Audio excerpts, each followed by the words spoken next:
اس دھرنے کے پیچھے کیپٹن صفدر کا سرمایہ تھا. کیپٹن صفدر نے پیسہ سپلائی کیا, سارا راولپنڈی میں پیسہ سپلائی ہوا. میں ایک دھرنے کی بات نہیں کرتا, اگر کسی نے مجھے طلب کیا تو میں ثبوت سے ثابت کروں گا کہ کیپٹن صفدر جو ہے ملوث تھا اس دھرنے کے پیچھے. 6 نومبر کو ہر مسلمان نکلے. یہ رسماں اسی نہیں کٹ رہے.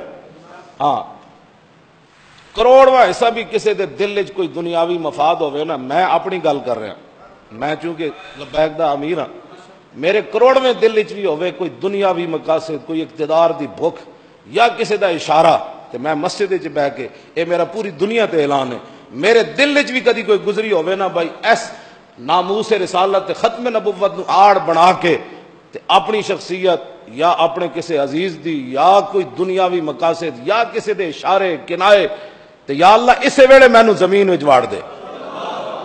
بس میں دعا مانگ رہا بالکل پکی تواڈے سامنے بھی, تے جدوں بھی ناموس رسالت تے غداری دا میرے دل وچ سوچ آوے یا اللہ اس تو پہلے مینوں موت دے دیویں. میں تواڈے سامنے اعلان کر رہا, جدوں تک اسی صحیح نیت نہ چل رہے ہاں تے پھر یا اللہ ساڈی مدد ضرور فرماویں. بس اتنی بات, اس تو وڈی گل کوئی نہیں. میں جمعے دا ٹائم ہے, حضور نے فرمایا ایک وقت گھڑی ہوندی جیڑی قبولیت دی ہوندی, ہو سکدا یہی قبولیت دی گھڑی ہوے.